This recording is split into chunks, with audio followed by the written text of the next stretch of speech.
성경 말씀 보겠습니다. 계시록 22장 보겠습니다.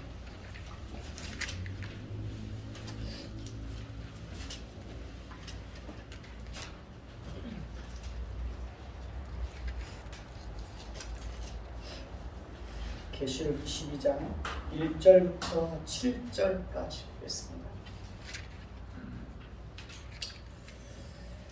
다 찾으신 줄로 알고 돌아가면서 읽겠습니다.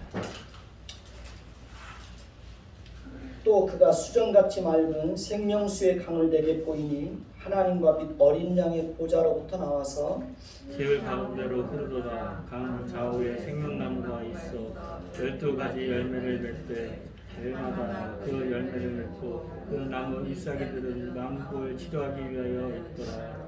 다시 저주가 없으며 하나님과 그 어린 양의 보좌가 그 가운데 있으리니 그의 종들이 그를 섬기며 그의 얼굴을 볼 터이요 그의 이름도 그들의 이마에 있으리라.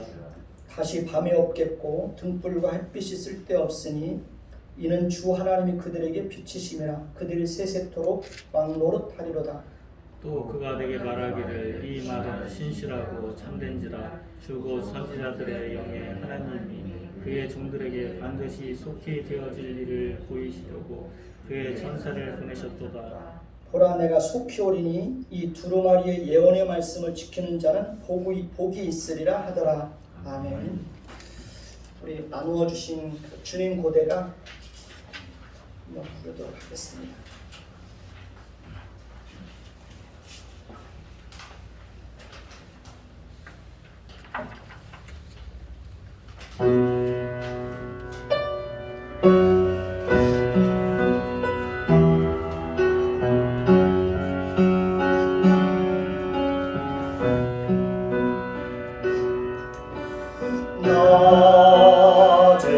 낮에나 밤에나 눈물 머금고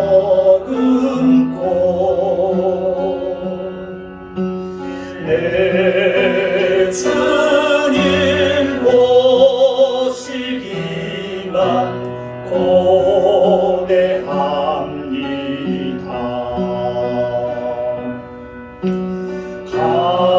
가실 때 다시 오마 하신 예수님, 오 주여 언제나 오시렵니까.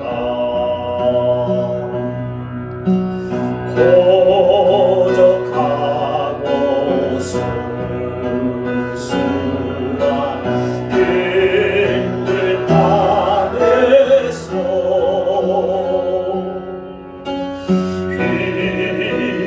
희미한 동물만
열려간 벗어 들고 찬송 부르며 주님 계신 그곳에 가고 싶어요. 오 주여 언제나 오시렵니까.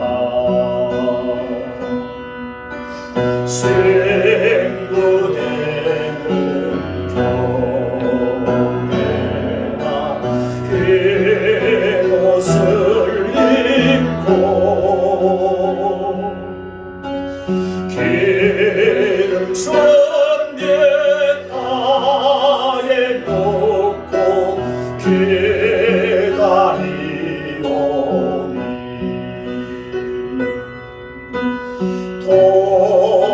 도적같이 오시마로 하신 예수님 오 주여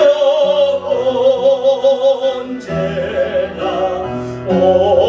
오시렵니까.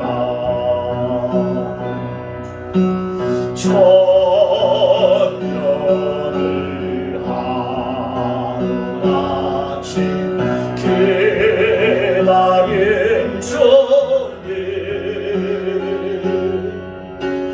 하루같이 기다린 주님 내 영혼 당하는 것 볼 수 없어서 이 시간도 기다리고 계신 내 주님 오 주여 온간에 오시옵소. 천년을 하루같이 기다린 주님 천년을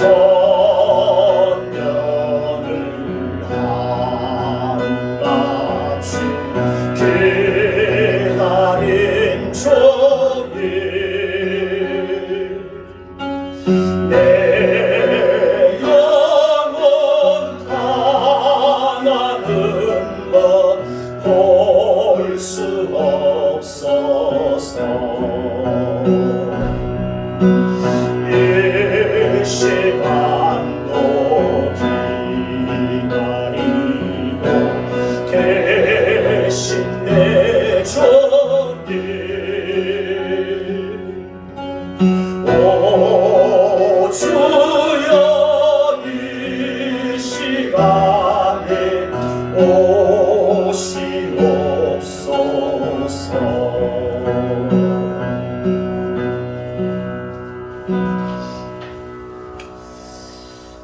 요한계시록의 마지막 고백입니다. 아멘. 주 예수여 오시옵소서. 오시옵소서. 우리는 늘 그렇게 주님을 기다리는 마음으로 우리 인생을 살아야 되는 거죠. 오늘 이제 요한계시록 마지막 장입니다. 오늘 말씀 1절에서 5절을 보면 하나님은 환상을 통해서 요한에게 하나님께서 우리를 위해서 예비해 놓으신 새하늘과 새 땅이 어떻게 회복될 것인지를 보여주고 있습니다. 하나님은 온 우주 만물을 창조하시고 아담과 하와를 창조하셨습니다. 그리고 하나님은 그들을 위해서 에덴의 동산을 창설하시고 그들로 하여금 그곳에 거주하게 하였습니다. 하나님은 그 에덴에 있는 동산에 보기 아름답고 먹기에 좋은 나무들이 있게 하셨고 동산 가운데는 생명나무와 선악을 알게 하는 나무의 열매도 있게 하셨습니다. 나무도 있게 하셨습니다. 하나님은 아담과 하와를 위해서 에덴에 그렇게 아름다운 동산을 만드시고 그들에게 한 가지 명령을 내리셨습니다. 하나님은 동산 각종 나무의 열매는 임으로 먹되 선악을 알게 하는 나무의 열매는 먹지 말라.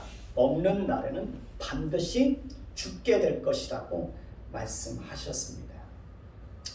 하나님께서 아담과 하와에게 그 명령을 내리신 이유는 하나님은 창조주요, 하나님은 왕이요, 하나님은 최종적인 권위자요, 하나님은 그들에게 명령하실 수 있는 유일하신 분이라는 것과 선과 악의 기준을 정하실 수 있는 분은 오직 하나님 자신이라는 것을 알게 하시기 위해서였습니다. 그리고 인간은 하나님에 의해서 지음을 받은 피조물이요, 하나님의 다스림을 받고 하나님의 절대적인 권위에 순종하고 하나님을 절대적으로 의지해서 살아야 하는 존재라는 사실을 알게 하시기 위해서였습니다. 그리고 인간은 그렇게 살 때만 행복할 수 있다는 사실을 알게 하시기 위해서 그 명령을 내리셨습니다. 하나님께서 아담과 하와를 창조하셨을 때 그들에게는 죄가 전혀 없는 그런 존재로 창조되었습니다. 다만 하나님은 그들에게 인격과 자유로운 의지를 주어서 스스로 하나님의 명령에 순종하도록 하였습니다. 하나님은 그들에게는 선택의 자유를 주셨습니다. 하나님께서 그들에게 선택의 자유를 주셨다는 것은 하나님께서 그들을 인격이 있는 존재로 지으셨다는 것을 의미합니다. 그렇기 때문에 그들은 자유롭게 하나님의 명령에 순종할 수도 있었고 또 불순종할 수도 있었습니다. 그들은 죄가 없는 존재로 창조되었지만 그들에게는 죄를 지을 수 있는 가능성도 동시에 존재하고 있었습니다. 그러나 그들은 사단의 유혹을 받아서 피조물의 이치에서 벗어나 스스로 최고의 권위자가 되고자 하였습니다. 그들은 하나님을 왕의 자리에서 끌어내고 자신들이 왕이 되고자 하였습니다. 그들은 하나님의 명령에 순종하는 것이 아니라 스스로 하나님이 되려고 하였습니다. 그들은 스스로 최종적인 권위자가 되어서 선악의 기준을 정하고자 하였습니다. 그들은 하나님을 의지해서 사는 것이 아니라 자신들이 인생의 주인이 되어서 자신들이 모든 것을 결정하는 자가 되고자 하였습니다. 이것이 바로 하나님을 떠나서 살아가는 타락한 자들의 실상입니다. 우리도 하나님을 알기 전에는 그렇게 살아왔습니다. 아담과 하와가 하나님의 명령을 거역하고 불순종한 결과 인간은 어떻게 되었습니까? 아담 이후에 태어나는 모든 인간은 죄와 비참함 속에 빠지게 되었습니다. 모든 인간은 태어날 때부터 유전적으로 타락하고 부패한 본성을 가지고 태어나게 되었습니다. 인간은 누구나 할 것 없이 타락하고 부패한 본성으로 인해서 마음으로 끊임없이 죄를 생각하고 또 행동으로 죄를 범하기도 합니다. 그러니까 모든 인간은 그렇게 전적으로 부패하고 타락하고 무능한 존재가 되었습니다. 타락한 인간은 하나님과의 관계도 단절되었습니다. 아담 이후에 태어나는 모든 인간은 하나님과 단절된 채 하나님으로부터 어떤 생명도 공급받지 못하고 마치 가지가 나무에서 잘려나간 것처럼 그렇게 허물과 죄로 죽어있는 상태로 살아가고 있습니다. 타락한 인간은 이 세상에서 살아가는 동안에 각종 질병과 기근과 슬픔과 아픔과 각종 사고와 고통과 전쟁과 천재지변을 겪으면서 그렇게 살아갑니다. 이 모든 것은 다 죄의 결과로 나타나는 것입니다. 그리고 인간은 끊임없이 하나님을 대적하고 하나님을 조롱합니다. 타락의 결과 인간 관계에서도 끊임없이 아픔과 상처와 갈등과 배신과 고통을 겪게 되었습니다. 남편과 아내 사이에서도 관계가 오염되어서 서로가 서로를 사랑하는 것이 아니라 서로가 서로를 끊임없이 주장하고 지배하려고 합니다. 그러니 항상 서로 사이에서 다툼이 끊이지를 않는 것입니다. 그리고 마지막으로 사람은 죽음과 함께 하나님과 영원히 분리되는 지옥의 형벌을 당하게 됩니다. 아담 이후에 태어나는 모든 인간은 이렇게 죄와 비참함 속에서 살아갈 수밖에 없습니다.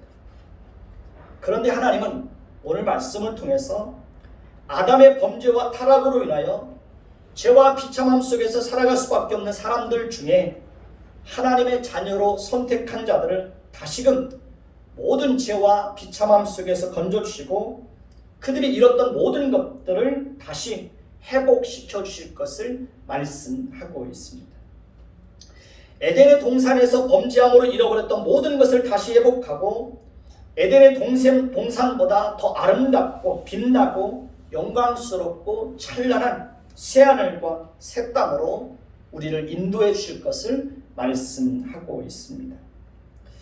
에덴의 동산에서는 무죄한 존재로 지음받았지만 그들에게는 여전히 죄를 지을 수 있는 가능성이 있었습니다. 그러나 새하늘과 새 땅에서는 우리 육체가 완전히 죄의 몸에서 벗어나서 하늘에 속한 신령한 몸을 입고 부활하여 완전히 영화로운 상태가 되었기 때문에 전혀 죄를 지을 수가 없습니다. 그러니까 전혀 죄를 생각할 수도 없습니다. 그러니까 죄가 전혀 없기 때문에 다시는 타락할 가능성도 없습니다. 그렇기 때문에 죄의 결과로 나타나는 모든 비참함과 고통과 애통과 저주와 사망과 슬픔과 눈물과 아픔과 죽음과 고통과 미움과 가난과 재앙이 새하늘과 새 땅에서는 어떻게 되는 것입니까? 다 사라지는 것입니다. 그리고 하나님은 우리 몸에서 모든 죄를 제거하시고 하나님의 영광과 하나님의 성령으로 충만하게 해주셔서 우리를 보석처럼 찬란하고 영광스럽고 빛이 나는 존재로 그렇게 변화시켜 주실 것입니다. 그렇기 때문에 우리가 장차 들어갈 새하늘과 새 땅에서는 영원한 행복과 사랑과 기쁨과 찬양과 감사와 평안과 위로가 넘치게 되는 것입니다. 제가 새하늘과 새 땅에 그렇게 가고 싶어하는 이유가 무엇인지 아십니까? 제가 그렇게 천국을 소망하는 이유가 무엇인지 아십니까? 그것은 죄가 없기 때문에 그렇습니다.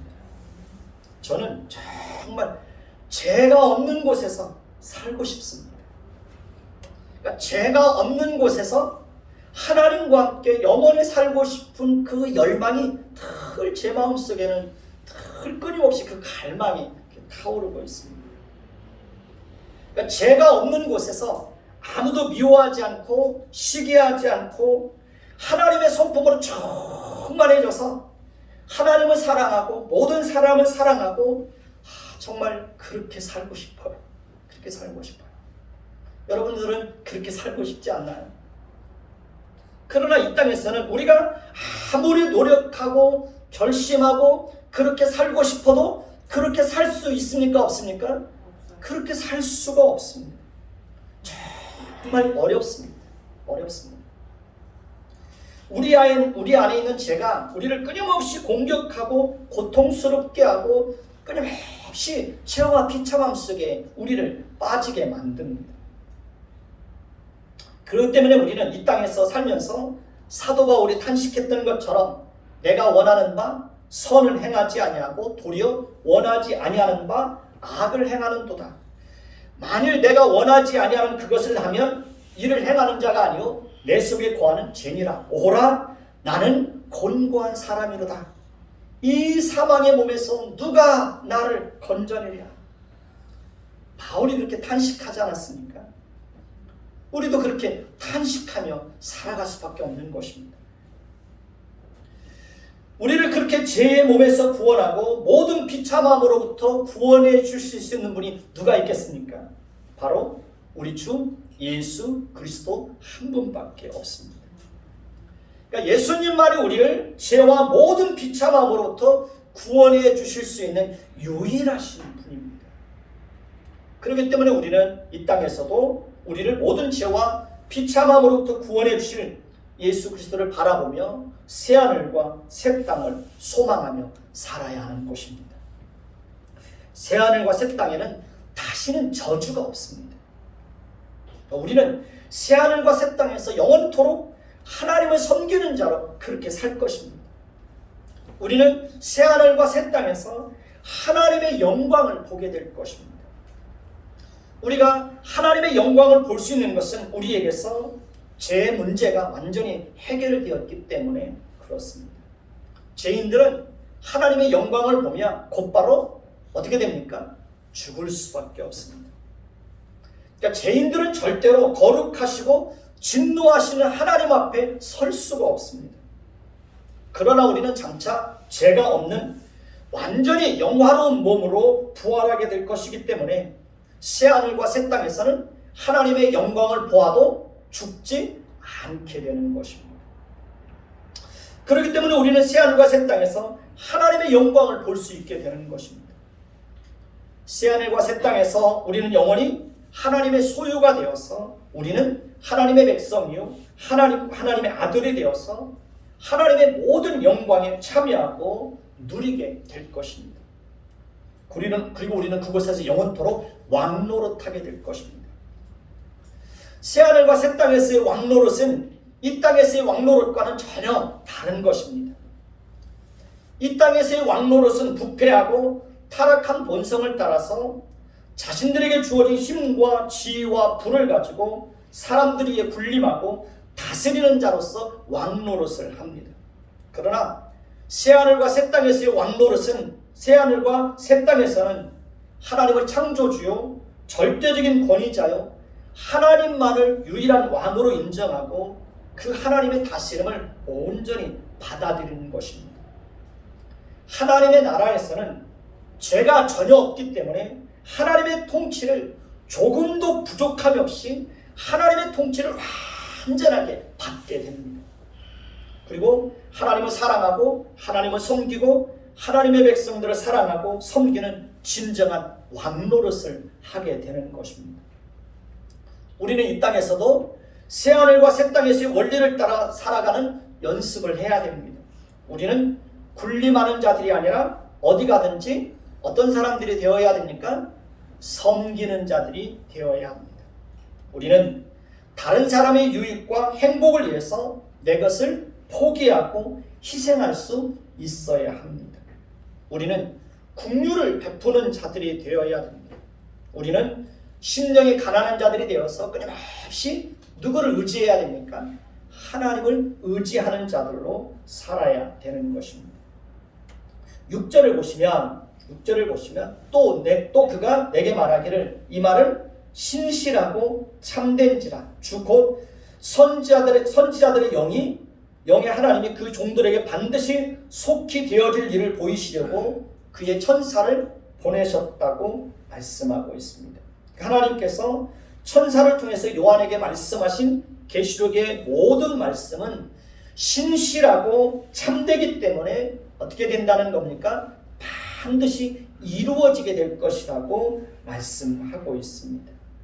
7절을 보십시다. 7절을 보면 보라 내가 속히 오리니 이 두루마리의 예언의 말씀을 지키는 자는 어떻게 된다고요? 복이 있으리라 라고 말씀하고 있습니다. 오늘 본문에도 보면 속히라는 말이 여러 번 반복해서 나오는 것을 봅니다. 7절에도 보면 보라 내가 속히 올 것이다 라고 말씀하고 있죠. 12절에도 보면 내가 속히 오리니 라고 말씀하고 있습니다. 20절에도 보면 내가 진실로 어떻게 한다고요? 20절에도 보면 내가 진실로 속히 오리라 라고 말씀하고 있습니다. 그러니까 계시록에서 속히라는 의미는 시간 개념으로 이해하면 안 됩니다. 계시록에서 속히라는 것은 시간적인 의미에서 짧은 시간을 의미하는 것이 아니라 그러니까 번복되거나 취소됨이 없이 반드시 이루어진다는 것을 강조하는 것입니다. 혹은 도덕같이 순간적으로 이루어진다는 것을 의미하는 것입니다. 그러니까 주님의 재림의 때는 그러니까 우리가 생각지 않은 때에 어떻게 도둑같이 순식간에 찾아온다는 것입니다. 그렇기 때문에 우리는 어떻게 해야 됩니까? 항상 깨어 있어야 하는 것입니다. 7절을 다시 보면 내가 속히 오리니 이 두루마리의 예언의 말씀을 지키는 자는 복이 있다고 말씀하고 있습니다. 우리는 하나님의 말씀을 듣는 것도 중요하지만 그것보다 더 중요한 것은 무엇입니까? 지키는 것입니다. 아무리 하나님의 말씀을 많이 알고 들어도 지키지 않으면 우리에게 유익이 될까요? 안 될까요? 전혀 유익이 되지 않습니다. 하나님의 말씀을 듣고도 지키지 않으면 어떻게 될까요? 행함이 없는 죽은 믿음과 똑같은 것이 되는 것입니다. 그러니까 하나님의 말씀을 듣고도 지키지 않는 것은 거울을 보고 자기의 모습을 잃어버리는 것과 같다고 그랬습니다. 우리는 하나님의 말씀을 들으면 어떻게 해야 됩니까? 지켜야 됩니다. 그래야 변하는 겁니다. 변하는 것만큼 인생도 변하고 가정도 변하는 것입니다. 저는 여러분들이 정말 말씀을 듣고 그 말씀에 순종했으면 좋겠어요. 그리고 정말 변했으면 좋겠어요. 변했으면 좋겠어요.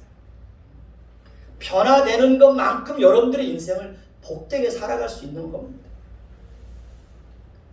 8절에서 9절을 보면 이것들을 보고 들은 자는 나 요한이니 내가 듣고 볼 때에 이 일을 내게 보이던 천사의 발 앞에 경배하려고 엎드렸더니 그가 내게 말하기를 나는 너와 내 형제 선지자들과 또 이 두루마리의 말을 지키는 자들과 함께 된 종이니 그리하지 말고 누구에게 경배하라고요? 하나님께 경배하라고 말하는 것을 봅니다. 그러니까 우리가 경배해야 될 대상은 오직 누구밖에 없습니까? 하나님밖에 없습니다. 천사도 하나님에 의해서 지음을 받은 피조물입니다. 이 세상에 존재하는 모든 것은 다 하나님에 의해서 지음을 받은 피조물입니다. 그런데 어리석은 사람들은 하나님이 만들어 놓은 피조물을 경배하고 신처럼 섬기고 있습니다. 자신들이 만들어다 옮겨놓은 어떤 형상들을 경배하고 섬깁니다. 우리는 오직 하나님만을 예배하고 하나님께만 경배하고 하나님께만 영광을 돌리는 사람들이 되어야 합니다. 하나님은 신령과 진정으로 하나님을 예배하는 자들을 찾으신다고 분명하게 말씀하고 있습니다. 10절을 보십시다. 10절을 보면 또 내게 말하되 이 두루마리의 예언의 말씀을 임봉하지 말라 때가 가까우니라 라고 말씀하고 있습니다. 한국교회는 너무 오랫동안 계시록의 말씀을 덮어두고 있었습니다. 한국교회가 계시록의 말씀에 침묵하는 사이에 이단들이 득세해서 계시록의 말씀을 잘못 해석하고 적용해서 많은 사람들을 미혹해서 진리에서 떠나가게 하였습니다.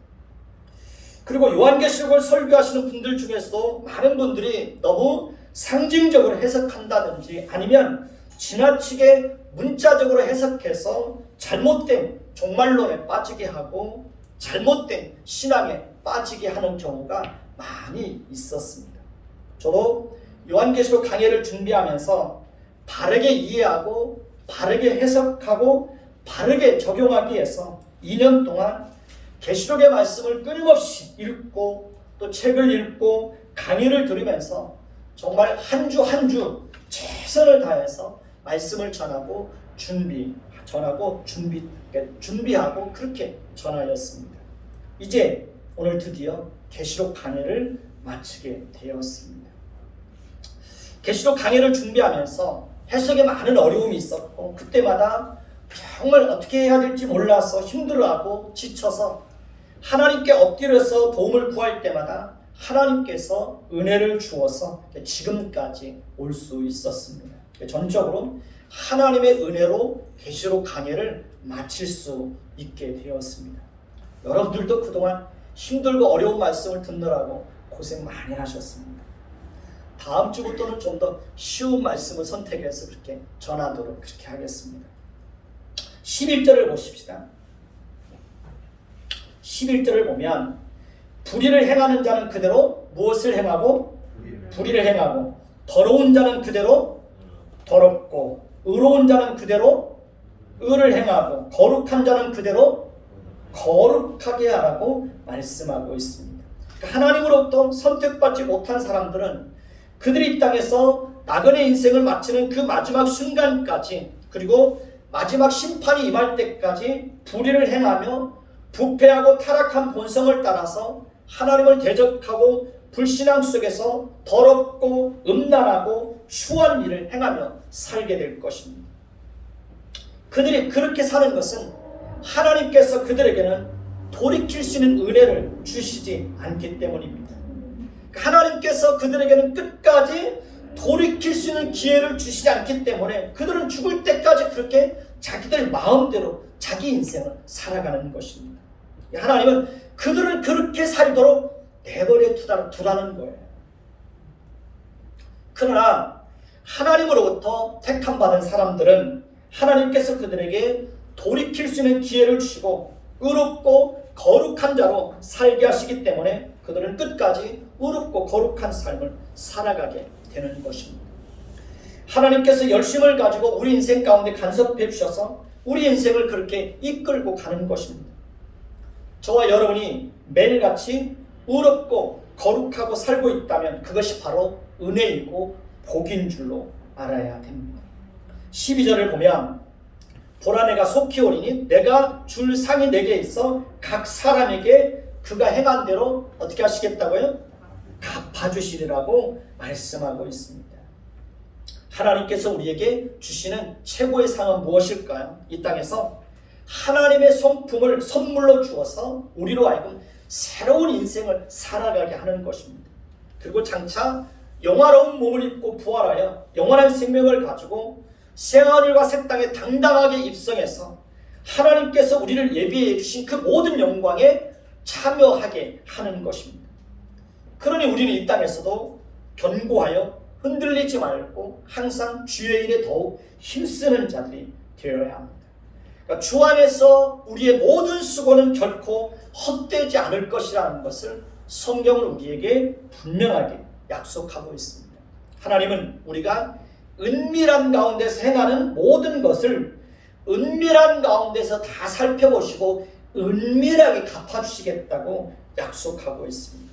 하나님은 소자 한 사람에게 냉수 한 그릇을 대접하는 것도 결단코 그 상을 잃지 않게 하실 것이라고 분명하게 약속하셨습니다. 하나님은 행한 대로 갚아주시는 분이십니다.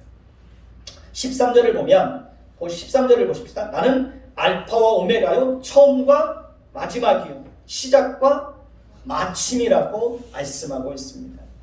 알파와 오메가는 헬라어의 알파벳의 첫 글자와 글자를 의미합니다. 예수님께서 자신을 알파와 오메가요 처음과 마지막이요 시작과 마침이라고 하는 것은 예수님은 모든 시작과 끝을 주장하시는 분이라는 것을 알려주고 있습니다.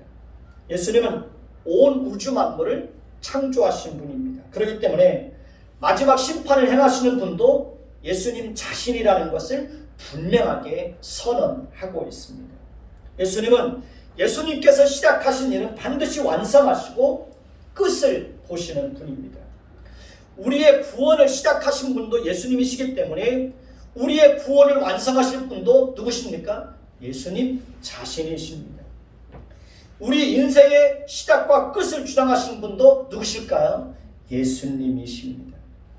우리가 어떤 일을 시작하면 그 일의 끝을 맺게 하시는 분도 누구십니까? 예수님이십니다. 그러니 우리는 모든 시작과 끝을 주관하신 예수님께 모든 것을 맡기고 예수님의 인도하심을 따라서 성실하게 살아야 하는 것입니다.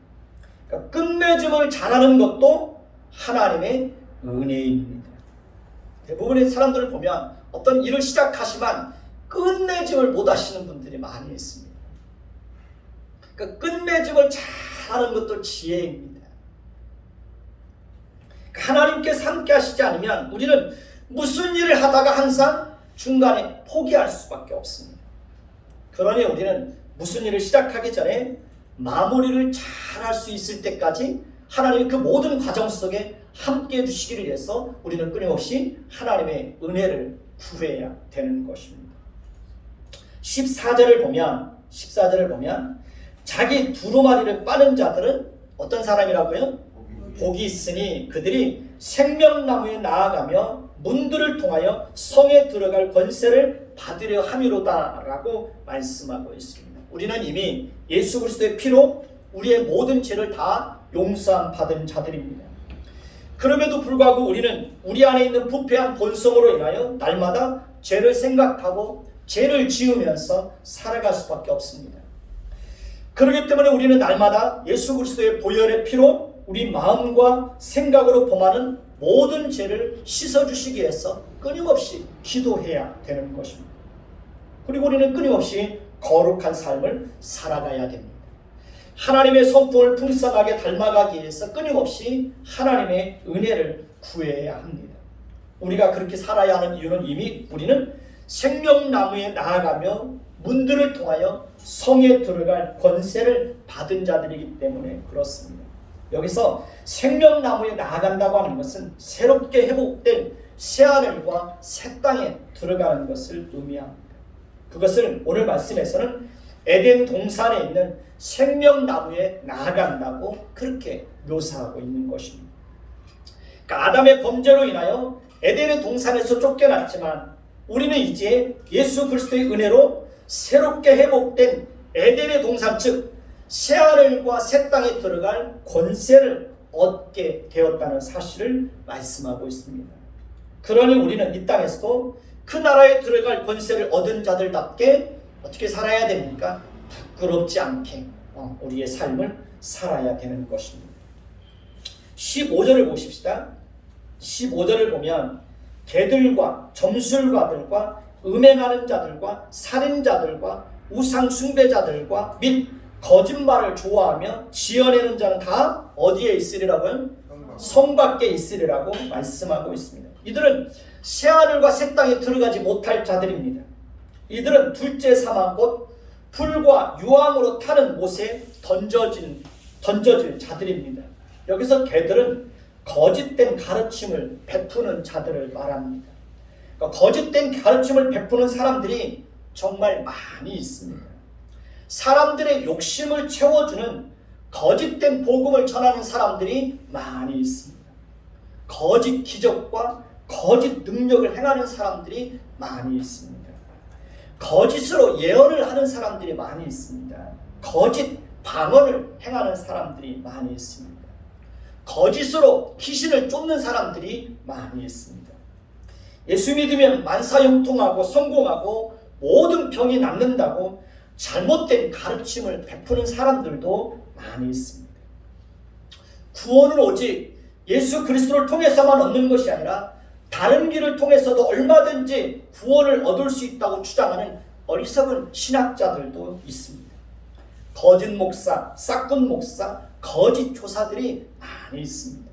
점치는 자들, 살인자들, 우상 숭배자들, 거짓말을 지어내서 자신의 욕심을 채우기 위해서 하나님의 말씀을 변질시키는 자들, 이런 사람들은 다 지옥불에 던져질 자들이라는 것을 분명하게 경고하고 있습니다. 16절을 보면 나 예수는 교회를 위하여 내 사자를 보내어 이것들을 너희에게 증언하게 하였노라. 나는 다윗의 뿌리요 자손이 곧 광명한 새벽별이라 하시더라고 말씀하고 있습니다. 계시록의 말씀은 예수님께서 교회를 위해서 친히 천사를 보내서 요한에게 알게 하시고 그것을 기록하게 하시는 것이라는 것을 분명하게 말씀하고 있습니다. 그러니까 계시록의 말씀은 종말의 때에 이 땅에서 어떤 일들이 일어나게 될 것인지를 알려주고 있습니다. 계시록의 말씀은 종말의 때를 살아가는 성도들이 어떻게 살아야 하는지를 교훈해주고 있습니다. 계시록의 말씀은 장차 하나님의 심판과 함께 하나님의 백성들이 들어가게 될 새하늘과 새 땅에서 어떤 영광을 누리게 될 것인지에 대해서 말씀해 주고 있습니다. 예수님은 다윗의 뿌리요 자손이니 곧 광명한 새벽별이라고 말씀하고 있습니다. 예수님이 다윗의 뿌리요 자손이라고 하는 것은 하나님께서 다윗을 통해서 약속하신 언약이 예수 그리스도를 통해서 온전히 성취될 것이라는 것을 분명하게 알려주고 있습니다. 그렇습니다. 예수님은 다윗의 언약을 성취하시고 영원한 하나님의 나라를 완성하기 위해서 이 땅에 육신의 몸을 입고 오셨습니다.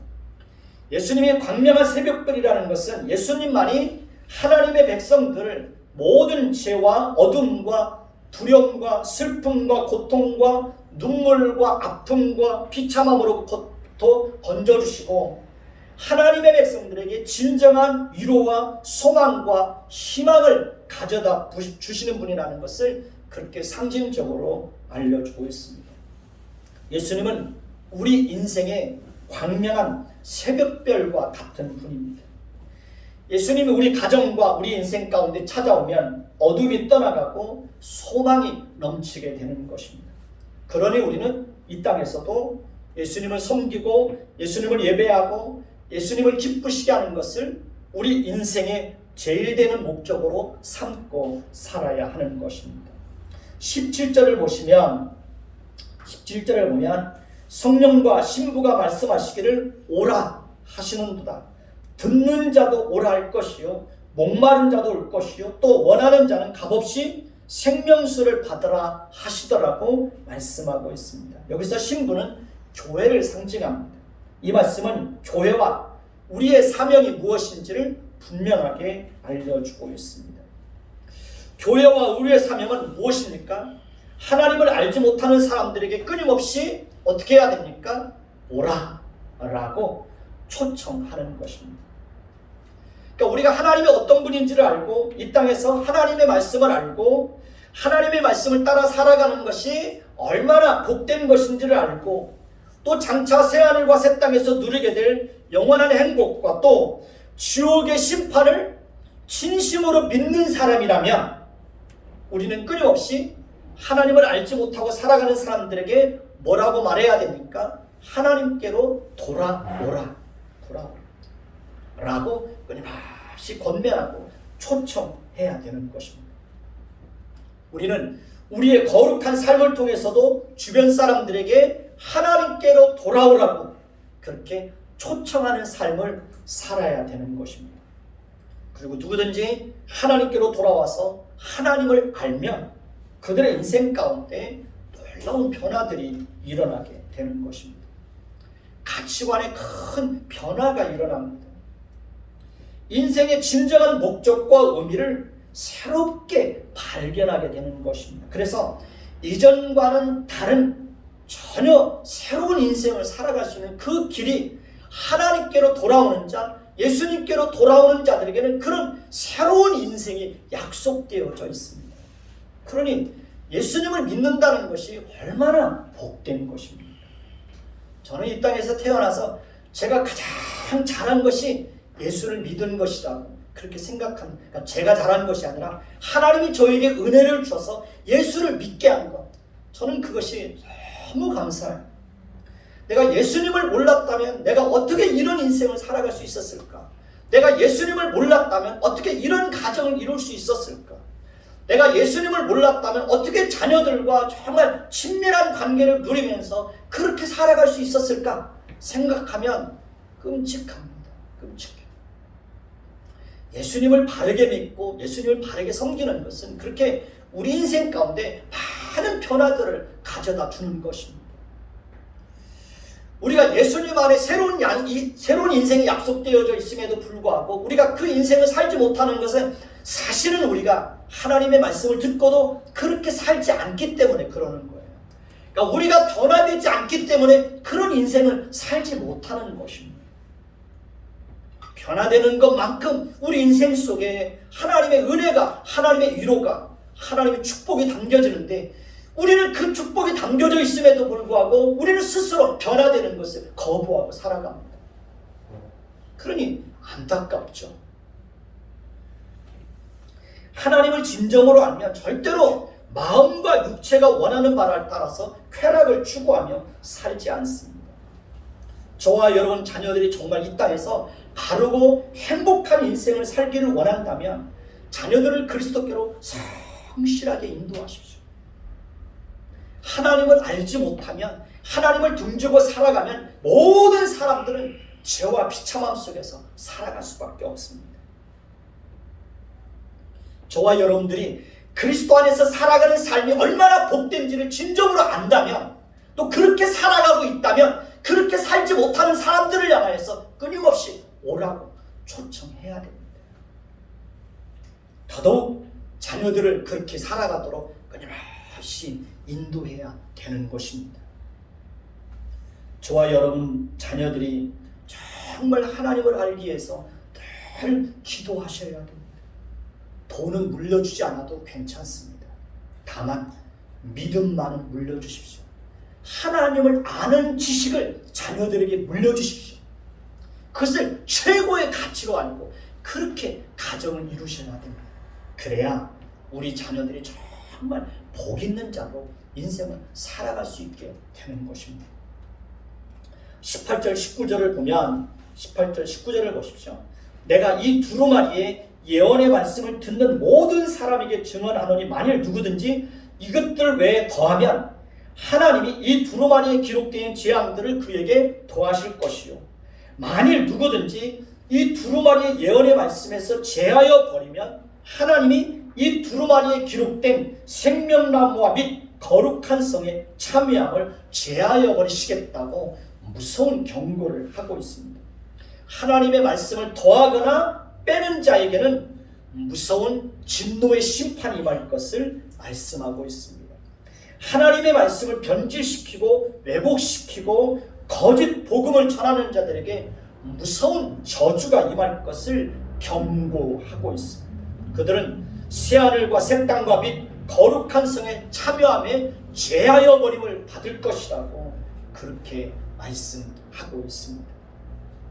20절을 보시면 이것들을 증언하시는 이가 이르시되 내가 진실로 속히 오리라 하시거늘 아멘 주 예수여 어서 오시옵소서. 아멘 주 예수여 어서 오시옵소서. 예수님은 반드시 속히 오실 것입니다.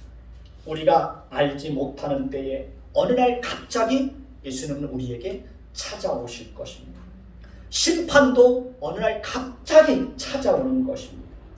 제가 어렸을 때 살던 동네에서 조금 더 떨어진 그 동네가 있었습니다. 근데 그곳에 아주 무서운 깡패가 있었어요. 그러니까 우리 어린아이들에게는 그 공포의 대상이었어요. 그래서 그 사람만 보면 피해서 도망다녔어요. 두려웠어요. 한 번은 자기 집 앞에 지나가던 초등학생을 숲속에 숨어 있다가 면도칼로 뒷목을 긁었어요. 정말 큰일 날 뻔했어요. 근데 그렇게 공포의 대상이었던 사람이 어느 날 갑자기 냇가에서 물놀이를 하다가 그 자리에서 심장마비로 죽었습니다. 그러니까 공포의 대상이 어느 날 갑자기 사라져버린 거예요. 악인에 대한 심판도 어느 날 갑자기 임하는 겁니다. 예수님의 재림도 우리가 생각지 않은 때에 어느 날 갑자기 임하는 것입니다. 우리가 하나님 앞에 끊임없이 기도할 때 하나님이 오랫동안 침묵하시는 것 같지만 우리가 생각지 않은 때에 어느 날 갑자기 하나님께서 우리에게 찾아와서 은혜를 베풀어 주시고 우리를 만나 주시는 것입니다. 예수님께서 우리 인생 가운데 찾아와 주시고 우리에게 은혜를 베풀어 주시는 것도 어느 날 갑자기 우리가 전혀 생각지 않았던 때에 하나님의 은혜가 우리에게 임하는 것입니다. 그러니 우리는 아멘 주 예수여 속히 오시옵소서라고 하며 날마다 주님을 기다리는 자로 거룩하고 경건하게 살아야 되는 것입니다. 그리고 날마다 주님의 재림을 소망하며 새하늘과 새 땅을 바라보며 거룩하고 정결한 삶을 사는 모든 자들에게 21절에서 말씀하고 있는 것처럼 우리 주 예수 그리스도의 은혜가 풍성하게 임할 것이다 라고 말씀하고 있습니다. 하나님의 은혜가 아니면 우리는 주님의 재림을 소망하며 새하늘과 새 땅을 바라보며 거룩하고 정결한 삶을 살아갈 수가 없습니다.